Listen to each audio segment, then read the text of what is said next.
If there's anything that brings St. Louisans together, it's beer. After all, we're home to the king of beers. But it's not all just Budweiser Clydesdales. St. Louis is currently home to 75 breweries, including the popular micro or craft breweries. But up until 1991, there was only one brewery. So how did we go from 1 to 75 in just 30 years? Technology and social media played a major role, but there was one obstacle that led a couple of people to really get St. Louis's beer scene hopping. Part of the fondness for craft beer is a rediscovery of what's local and an embrace of what's local. That's Tom Schlafly, the Schlafly of Schlafly Beer. And as they celebrate 30 years of being the charter member of the St. Louis microbrewery scene, he knows a thing or two about what makes them so popular. It's not just an anonymous commodity that's made by an industrial facility somewhere out there. They can come to any of our locations, see the beer being brewed, and but that's just the first step. The fact that you're local might get people to take the first taste, but if it's not good, they'll go back to what's familiar to them. While good beer is subjective, there's no denying Schlafly's success. Before his entrance into the beer world, Tom was a lawyer in St. Louis. It was during a law conference in Oxford, England, that he noticed what seemed like a brew pub on every corner and thought, why doesn't St. Louis have these? By coincidence, I saw a former law partner, Charles Copman, and I told him the story. I said, there I was at Oxford, but I learned more about English beer than I did about English law. At that point, Charles said, you need to meet my son, Dan. Dan Copman, co-founder of Schlafly, at the time was traveling around the United States selling beer for a London brewery. He noticed that certain areas of the country that bought imported beer also sold what they called microbrewed beers. And so Dan introduced me to the concept of microbrewed beers and told me that he thought the idea would work in St. Louis. So we're talking about St. Louis, a right. beer city. That's a pretty brave thing to do. There were a couple major obstacles to our opening the business. First was the attitudinal resistance among some consumers, and secondly was the fact that our business model was illegal under Missouri law. That's a big obstacle. It was a major obstacle. Following the Prohibition in 1933, Missouri lawmakers made it so breweries could not have retail liquor license to operate their own taverns. Luckily, Tom had the law background to navigate this obstacle.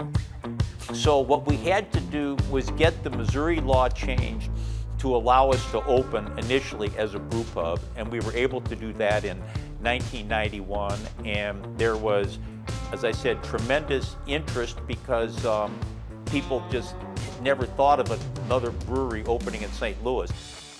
But just a few weeks after the grand opening of the Schlafly taproom, they were completely sold out of beer. As successful as it was as a brew pub, Schlafly didn't stop there. After several inquiries about selling Schlafly beer in other bars and restaurants, Tom revved up to overturn another Missouri law. Basically, those same post-prohibition laws made it so you could operate as a brew pub and sell beer on the premises, or a brewery that distributed to other establishments, but not both. And my legal background came in handy again. So that was 1993 when the law changed, and it was an important milestone where we were able to sell beer not just on these premises at 21st and Locust, but to sell to any other retail establishment in Missouri. For our first 3.5 years, we were almost kind of lonely. Like, where is everybody? Stephen Hale is Schlafly's founding brewer. You'd recognize him from the kilt. And for the past 30 years, he's had a front row seat to St. Louis's growing beer scene. It was 3.5 years before Trailhead opened in St. Charles, and then in about 4 years after we opened, Morgan Street on the Landing. And then after that, more breweries started to slowly open. Does everyone get along with everyone? I would say accurately, not quite, but almost. There are no secrets in the beer industry. Sure, there are a couple. I'm not going to list every ingredient to every beer. Well, actually, those are listed on the website. The ingredients, maybe the process is different or something. And after all, it's the ingredients that make microbreweries unique from macro-brewing companies. We all know that person who claims any mass-manufactured beer is inferior to their neighborhood pub. However, Stephen was quick to point out the difference in quality versus variety.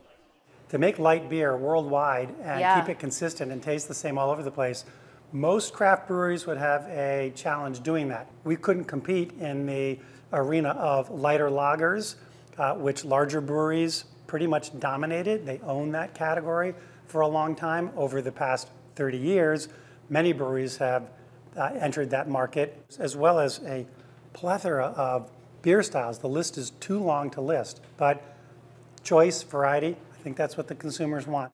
So this is our Schlafly Beer beer color wall, basically. So you can see we've got from the palest yellow all the way down to basically the darkest black.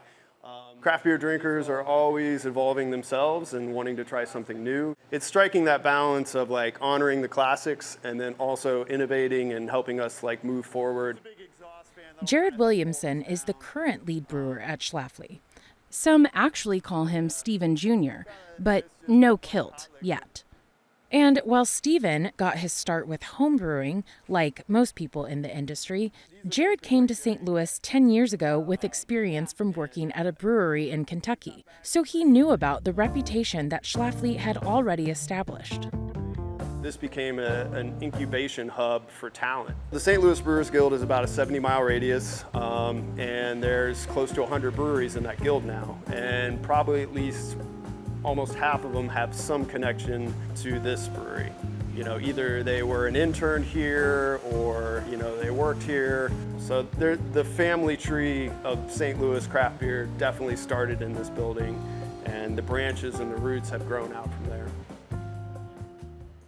So 30 years and 4 locations later, the original brew pub at 21st and Locust is still hopping, pun intended, although most of the distribution happens at their Bottle Works location in Maplewood.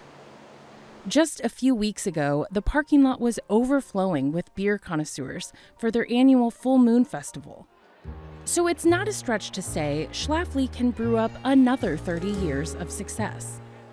Remember that we're in St. Louis, and St. Louis is a cradle of jazz. Jazz is an improvisational medium. It's not carefully orchestrated like a symphony where everyone knows exactly what to do, exactly when. With jazz, you have to adapt.